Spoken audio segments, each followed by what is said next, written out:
Hello student, जहाँ पर हमने लास्ट लीव किया था केमिकल इक्वेशन, उसके बाद हमने बैलेंसिंग द इक्वेशन पे एक सेपरेट वीडियो बना दिया है। आप उसको जाकर देख सकते हैं। वहाँ से रिपीटली 2-3 मार्क्स के क्वेश्चन पूछे जाते हैं, तो वो क्लियरली फुल्ली एक्सप्लेन है। आप उसको वहाँ से देख सकते हैं। उसके आगे हम बढ़ते हैं। टाइप ऑफ केमिकल रिएक्शन हमारे पास combination reaction, decomposition reaction, displacement reaction, double displacement reaction, redox reaction और इससे भी दूसरी तरह की और भी रिएक्शन होती है। उसके बारे में हम जानेंगे। ये छोटा सा यहाँ पर फ्लो चार्ट दिया गया है। कॉम्बिनेशन का 2 एंड मोर कंपाउंड रिएक्टेंट होते हैं, 1 प्रोडक्ट फॉर्मेशन करते हैं। डिकम्पोजिशन 1 रिएक्टेंट होता है, वो ब्रेक डाउन होकर 2 और मोर कंपोनेंट में प्रोडक्ट में डिवाइड होता है। Displacement reaction, double displacement, redox. अब हम इन सबको आगे फुल्ली एक्सप्लेन करके समझते हैं। First, combination reaction definition. A reaction in which 2 और more reactant combine to form a single product. 2 या 2 से ज़्यादा हमारे यहाँ पर रिएक्टेंट होते हैं और वह कंबाइंड होकर एक ही प्रोडक्ट का फॉर्मेशन करते हैं। A+B=AB। Example, CO calcium oxide की जब रिएक्शन H2 के साथ होती है तो CaOH कैल्शियम हाइड्रोक्साइड और हीट जनरेट होती है। CO को हम क्विकलाइम बोलते हैं और जो CaOH का होल ट्वाइस कैल्शियम हाइड्रोक्साइड होता है उससे स्लेक लाइम कहते हैं और हीट जनरेट होती है यहाँ पर। तो ये एक तरह से हमारी एक्सोथर्मिक रिएक्शन है। यहाँ पर 2 कंपाउंड अलग अलग 2 रिएक्टेंट कंबाइंड होके एक प्रोडक्ट का फॉर्मेशन कर रहे हैं। यह हमारी कॉम्बिनेशन रिएक्शन का एग्जाम्पल है। और एग्जाम्पल है Mg+O2। यहाँ पर 2 रिएक्टेंट है, 1 फॉर्मेशन मैग्नीशियम ऑक्साइड का कर रहे हैं। यहाँ पर हाइड्रोजन ऑक्सीजन मिलकर वाटर मॉलिक्यूल का फॉर्मेशन कर रहे हैं। कार्बन और ऑक्सीजन मिलकर हमारे कार्बन डाइऑक्साइड का फॉर्मेशन कर रहे हैं। अब यहाँ पर हम देखते हैं exothermic reaction. Reaction that releases heat, जब कोई भी रिएक्शन कंप्लीट होती है और उससे हमें हीट रिलीज होती है लास्ट में प्रोडक्ट के साथ, तो उसे हम एक्सोथर्मिक रिएक्शन कहते हैं। बर्निंग LPG, जब हम मिथेन का ऑक्सीजन की प्रेजेंस में बर्निंग करते हैं तो कार्बन डाइऑक्साइड और 2H2O और हीट निकलती है।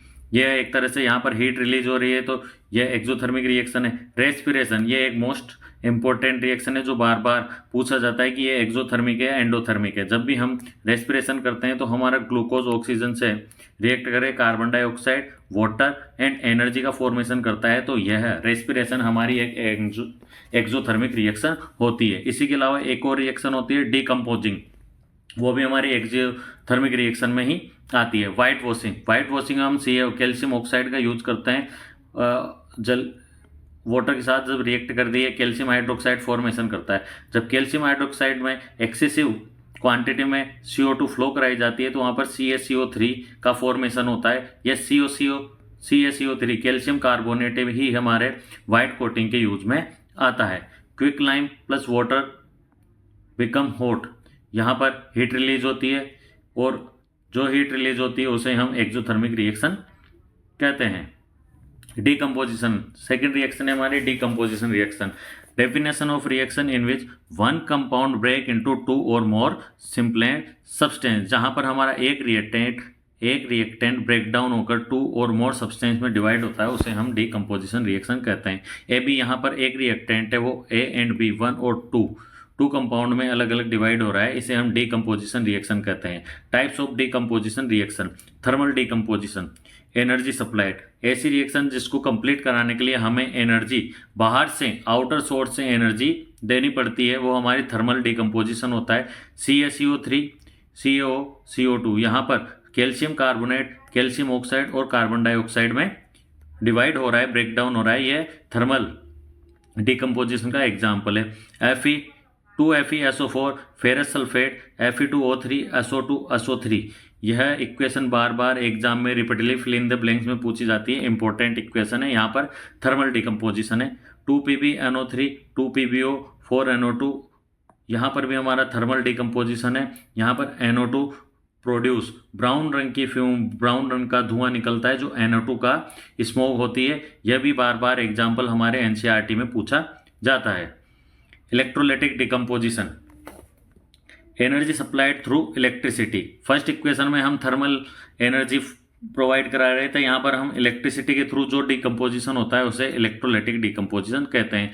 जब हम किसी वाटर में इलेक्ट्रिसिटी फ्लो कराते हैं तो वहाँ पर H2 और ऑक्सीजन अपने आयंस में डिवाइड हो जाता है। Hydrogen collected double the volume of oxygen, हम जब इसका इलेक्ट्रोलाइटिक डिकम्पोजिशन कराते हैं तो पॉजिटिव टर्मिनल होता है उस पर ऑक्सीजन और ऑक्सीजन O2 एंड जो नेगेटिव इलेक्ट्रोड होता है उस पर हाइड्रोजन गैस के बबल्स जनरेट होते हैं, जिसमें हाइड्रोजन की क्वांटिटी डबल होती है, हाइड्रोजन का वॉल्यूम डबल होता है किसके कंपेयर में, ऑक्सीजन के। इसका रीजन होता है water content 2 hydrogen atom for every 1 oxygen, क्योंकि यहाँ पर हाइड्रोजन के क्वांटिटी डबल होती है किसके कंपेयर में, ऑक्सीजन के कंपेयर में, इसलिए हाइड्रोजन गैस का जनरेशन या फॉर्मेशन भी ज़्यादा होता है। फोटोलिटिक डिकम्पोजिशन, जब किसी डिकम्पोजिशन में हमें सनलाइट की नीड होती है उसे हम फोटोलिटिक डिकम्पोजिशन कहते हैं। AgCl 2 AgCl HNu के थ्रू जब उनको सनलाइट में रखते हैं तो 2 Ag और Cl में Cl2 में डिवाइड होते हैं, ये हमारी फोटोलिटिक डिकम्पोजिशन होती है। इसी तरह 2 AgBr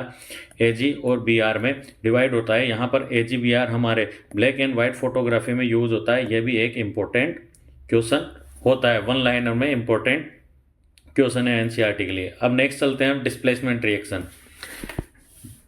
a more reactive element displace a less reactive element from its compound. किसी कंपाउंड में जो मोर रिएक्टिव एलिमेंट होता है वो लेस रिएक्टिव एलिमेंट को वहां से डिस्प्लेस कर देता है, उसको वहां से उठा के भगा देता है, इसे हम डिस्प्लेसमेंट इक्वेशन कहते हैं। जैसे इक्वेशन में A + BC ये दोनों रिएक्टेंट है, यहाँ पर मोर रिएक्टिव कंपाउंड में से AC नया कंपाउंड बना लेता है, A यहाँ से B को रिमूव कर देता है। A यहाँ पर मोर रिएक्टिव है और B यहाँ पर लेस रिएक्टिव है, तो A B को रिप्लेस करके उसकी जगह ले लेता है और नया कंपाउंड AC बना लेता है। जैसे FeCuSO4 इस टेंस टू Fe की जब रिएक्शन हम कॉपर सल्फेट से कराते हैं तो फेरस सल्फेट का फॉर्मेशन होता है और कॉपर रिप्लेस हो जाता है, तो यहाँ Fe more reactive substance, more reactive metal है जो Cu को लेस रिएक्टिव को यहाँ से हटा देता है, रिप्लेस कर देता है। Blue solution become green, brown copper deposit on iron nails. Blue solution होता है CuSO4 का, जो FeSO4 बनने के बाद रेडिश ब्राउन चेंज हो जाता है। आयरन नेल ब्लू CuSO4 का सॉल्यूशन ब्लू कलर का होता है, जब आयरन नेल को उसमें डिप करते हैं तो CuSO4 सॉल्यूशन जनरेट होता है, जिसके कारण इसका कलर चेंज होकर रेडिश ब्राउन हो जाता है। नेक्स्ट एग्जाम्पल, जब जिंक की रिएक्शन CuSO4 से की जाती है, जिंक Cu से ज़्यादा रिएक्टिव सब्सटेंस है, ज़्यादा रिएक्टिव एलिमेंट है, तो वो वापस से Cu को रिमूव कर देता है। PbCuCl2, PbCl2 भी, लेड भी कॉपर से ज़्यादा रिएक्टिव है तो लेड यहाँ से कॉपर को रिमूव कर देता है, कॉपर को रिप्लेस कर देता है। ये सारे हमारे एग्जाम्पल डिस्प्लेसमेंट रिएक्शन के हैं। Only a more reactive metal can displace a less reactive metal. More reactive substance less reactive metal को या सब्सटेंस को वहां से डिस्प्लेस कर देता है, जिसे हम डिस्प्लेसमेंट रिएक्शन कहते हैं। Double displacement reaction, 2 compounds exchange ion to form 2 new compound. इसके अंदर दो कंपाउंड एक दूसरे से आयंस को रिप्लेस करते हैं, एक दूसरे के आयंस को ट्रांसफर करते हैं और न्यू कंपाउंड फॉर्म करते हैं। यहाँ पर AB में से B का ट्रांसफॉर्मेशन होकर AD बना और यहाँ D की जगह B ने ले ली तो नया कंपाउंड CB बना। यहाँ पर दो एटम्स का ट्रांसफॉर्मेशन हो रहा है, रिप्लेसमेंट हो रहा है, इसलिए इसे हम डबल डिस्प्लेसमेंट रिएक्शन कहते हैं। एग्जाम्पल देखते हैं, Na2SO4 सोडियम सल्फेट BaCl2, ये दोनों रिएक्शन करके यहाँ पर मोर रिएक्टिव सब्सटेंस Ba को रिमूव कर देता है। सोडियम जो कि हमारा मोर रिएक्टिव सब्सटेंस है वो Ba को रिप्लेस कर देता है, तो यहाँ पर BaSO4 और NaCl का न्यू फॉर्मेशन होता है, डबल डिस्प्लेसमेंट होता है और इसके अंदर बनने वाला BaSO4 एक वाइट प्रेसिपिटेट फॉर्म करता है। ये रिएक्शन बार बार एग्जाम में पूछी जाती है, इंपॉर्टेंट रिएक्शन है। प्रेसिपिटेट रिएक्शन, प्रेसिपिटेट रिएक्शन क्या होती है? A reaction producing an insoluble solid is called precipitate. जब किसी रिएक्शन के दौरान एक इनसोल्यूबल सॉलिड का फॉर्मेशन होता है तो हम उसे प्रेसिपिटेट इक्वेशन कहते हैं। प्रेसिपिटेट इक्वेशन जस्ट लाइक कि जैसे किसी फेविकोल के ऊपर जब मिट्टी जम जाती है और ऊपर वो चिपचिपा सा इमल्सन बन जाता है, वो एक प्रेसिपिटेट टाइप का एग्जांपल होता है। व्हाइट प्रेसिपिटेट यहाँ पर BaSO4 बनता है, ये बार बार पूछा जाता है। NaCl होता है जो वाटर में डिजोल्व हो जाता है और BaSO4 प्रेसिपिटेट बनाकर वाटर के ऊपर इनसोल्यूबल फॉर्म में फ्लोट करने लगता है। यह भी जरूरी है, प्रेसिपिटेट रिएक्शन बार बार एग्जाम में पूछी जाती है। डिस्प्लेसमेंट, डिफरेंस बोथ में, सिंगल डिस्प्लेसमेंट रिएक्शन में one element replace another, double में एक्सचेंज ऑफ आयन, दोनों कंपाउंड के आयन एक दूसरे से एक्सचेंज करते हैं। एलिमेंट प्लस कंपाउंड होता है, यहाँ पर दोनों कंपाउंड होते हैं, बड़े कंपाउंड होते हैं। यूजुअली नो प्रिसिपिटेट, सिंगल या जो हमारी नॉर्मल डिस्प्लेसमेंट रिएक्शन होती है उसमें कोई भी प्रिसिपिटेट नहीं बनता है, जबकि जो डबल डिस्प्लेसमेंट रिएक्शन होती है वहाँ पर प्रिसिपिटेट का फॉर्मेशन ज़्यादातर केसेज में होता है। नेक्स्ट चलते हैं ऑक्सीडेशन एंड रिडक्शन। यहाँ एक इंपॉर्टेंट टॉपिक है, यहाँ से रेगुलरली क्वेश्चन आते हैं एग्जाम में। Oxidation, a substance is oxidise if gains oxygen, किसी भी रिएक्शन में किसी भी सब्सटेंस के साथ ऑक्सीजन जब आके गेन होती है, ऑक्सीजन आके उससे जुड़ती है, ऐड होती है, तो वहाँ पर ऑक्सीडेशन होता है। और जब हाइड्रोजन वहाँ से रिमूव होता है, हाइड्रोजन उस कंपाउंड से रिमूव होता है, हटता है, तो वहां पर भी ऑक्सीडेशन होता है।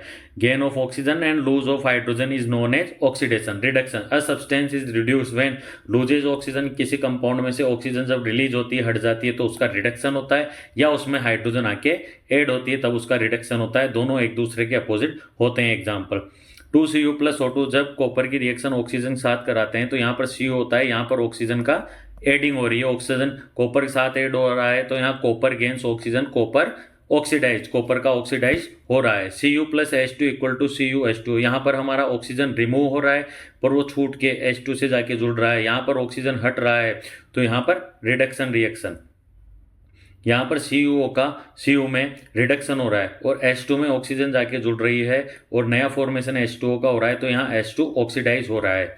कॉपर ऑक्साइड लूजेज ऑक्सीजन, उसका रिडक्शन हो रहा है, और हाइड्रोजन गेन ऑक्सीजन, हाइड्रोजन में ऑक्सीजन जाके जुड़ रही है, तो उसका ऑक्सीडाइजेशन हो रहा है। Oxidation is lose, oxidation is loss, reduction is gain. काहे का, हाइड्रोजन का जब लूज होता है तो वो ऑक्सीडेशन होता है, और हाइड्रोजन का जब गेन होता है तो वो रिडक्शन इक्वेशन होती है। इसी को हम इलेक्ट्रॉन से भी समझ सकते हैं। Oxidation means gain of oxygen, lose of hydrogen, reduction mean lose of oxygen and gain of hydrogen. Next हम चलते हैं मोस्ट इंपॉर्टेंट एनसीईआरटी रिएक्शन, जो हमारे इंपॉर्टेंट एनसीईआरटी में बार बार पूछी जाती है।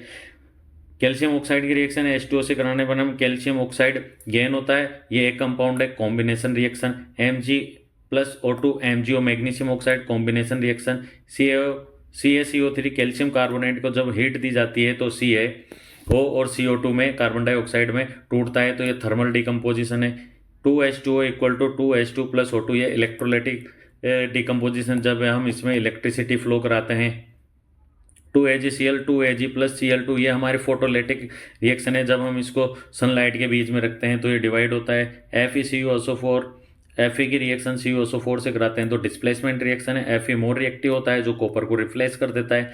Na2SO4 BaCl2 BaSO4 + NaCl2 double displacement है, और यहाँ पर BaSO4 हमारा प्रिसिपिटेट का फॉर्मेशन करता है। Cu + O2, यहाँ पर ऑक्सीजन का गेन हो रहा है, तो ये ऑक्सीडेशन रिडक्शन है, और यहाँ पर oxygen CaO copper oxide copper में चेंज हो रहा है, तो उसका रिडक्शन हो रहा है, और हाइड्रोजन पर ऑक्सीजन आके ऐड हो रही, तो उसका ऑक्सीडेशन हो रहा है। दोनों रिएक्शन चलती है, तो जिसे हम रेडॉक्स रिएक्शन कहते हैं। One page quick reason, combination reaction reactant many होते हैं, प्रोडक्ट 1 होता है। डिस्प्लेसमेंट रिएक्शन रिएक्टेंट 1 होता है, प्रोडक्ट मैनी होते हैं। Displacement reaction more active replaces less active. Double displacement exchange of ion in compound. Precipitation insoluble solid form. Oxidation gain of oxygen lose of hydrogen. Reduction lose of oxygen gain of hydrogen. ये key point है हमारे को short form में याद करने के लिए। Effect of oxidation in everyday life, जब इफेक्ट ऑक्सीडेशन हमारे एवरीडे में किस तरह से हमें इफेक्ट करता है उसके बारे में देखते हैं। Oxidation in life is 2 type, corrosion and rancidity. Corrosion rusting of metal by air and moisture, जब कोई भी मेटल एयर या मॉइस्चर के कांटेक्ट में आता है तो उसका कोरोजन, उसका कोरोड होना स्टार्ट हो जाता है, जिस प्रोसेस को हम कोरोजन कहते हैं। Rancidity spoilage of fat containing food, जिन fat oily food fatty food होते हैं, जब वो ऑक्सीजन के कांटेक्ट में आते हैं तो उनका इस फूड स्पॉइल हो जाता है, उनकी स्मेल, उनका टेस्ट चेंज होता है, जिसे हम रेंसिडिटी कहते हैं। फर्स्ट आता है हमारे oxidation reaction are not limited to laboratories, they are occur around us every day, can be either useful or harmful। Oxidation reaction सिर्फ लेबोरेटरीज में ही नहीं होती, ये हमारे आसपास भी होती है, ये हमारे लिए बहुत सी जगह यूजफुल भी होती है और बहुत सी जगह हार्मफुल भी। जस्ट लाइक रेस्पिरेशन, हमारा ग्लूकोज ऑक्सीजन से रिएक्ट करके हमें एनर्जी देता है, हमारे लिए यूजफुल है। बर्निंग ऑफ फ्यूल्स, जैसे हम गाड़ियों में इन सभी में व्हीकल्स में यूज करते हैं। रस्टिंग ऑफ आयरन, आयरन को रस्ट लगना ऑक्सीजन या मॉइस्चर की प्रेजेंस में ये हमारे लिए हार्मफुल है। Food becoming still harmful, food खराब हो जाता है, वो हमारे लिए नुकसानदायक होता है, हार्मफुल होता है। कोरोजन कोरोजन कोई भी ऑब्जेक्ट या मेटल जब भी हमारे एनवायरनमेंट में air, moisture, acid and other chemical के कांटेक्ट में आता है तो वो कोरोड होने लगता है, उसका डिफॉर्मेशन होने लगता है, वो खराब होने लगता है, नष्ट होने लगता है, जिस प्रोसेस को हम कोरोजन कहते हैं। Example of corrosion, iron rust होता है जब वो रेडिश ब्राउन कलर में चेंज होता है और वो एयर, मॉइस्चर, वाटर के कांटेक्ट में आता है तो उसका कोरोजन स्टार्ट होता है। बेसिक कॉपर कार्बोनेट, कॉपर हमारे एयर में प्रेजेंट कॉपर कार्बोनेट से CO2 से रिएक्शन करके कॉपर कार्बोनेट बनाता है जो एक ग्रीन कलर की लेयर होती है। सिल्वर सल्फाइड हमारे एनवायरनमेंट में प्रेजेंट सल्फर के साथ रिएक्ट करके सिल्वर Ag2S का फॉर्मेशन करता है और ब्लैक कलर की कोटिंग उस पर आ जाती है, जिसके कारण यह खराब होने लगता है, जिसे हम कोरोजन डिफाइन करते हैं। Rusting of iron, rusting occur when iron react with oxygen and moisture, iron oxygen water equal to rust, hydrated iron oxide, यह दोनों अलग अलग सब्सटेंस होते हैं, iron and rust. Condition of require for rusting, rusting के लिए oxygen, air, water, moisture, without either one rusting does not occur, इनमें से एक के बिना भी रस्टिंग कंप्लीट नहीं होगी। Prevention of corrosion, painting blocks air and water, example iron gates, bridges, हम लोहे की चीज़ों को, गेटों को, घर के दरवाजों को पेंटिंग करते हैं, उन पर जिंक ऑक्साइड का लेयर चढ़ाते हैं, जिससे क्या होता है, पेंटिंग से उसका प्रिवेंशन होता है, कोरोजन से बचाया जाता है। Oiling and greasing for machine parts to prevent moisture से बचाने के लिए ऑयल और ग्रीस मशीनरी पार्ट को लगाया जाता है। गैल्वेनाइजेशन, ये इंपॉर्टेंट है, बार बार पूछा जाता है। Coating iron with the zinc to prevent rusting से बचाने के लिए हम आयरन पे एक जिंक की लेयर चढ़ाते हैं, जिंक की कोटिंग करते हैं, इस प्रोसेस को हम गैल्वेनाइजेशन कहते हैं। Rancidity, definition, rancidity is the oxidation of fat oily causing unpleasant smell taste in food, जब हमारे ऑयली या फैटी जो सब्सटेंस फूड होते हैं जो ऑक्सीजन से रिएक्शन करने के बाद स्पॉइल हो जाते हैं, अनप्लीजेंट स्मेल हो जाती है, उनका टेस्ट बदल जाता है, स्पॉइल हो जाता है, इस प्रोसेस को हम रेंसिडिटी कहते हैं। Chips, butter, ghee, cooking oil, dry fruit etc।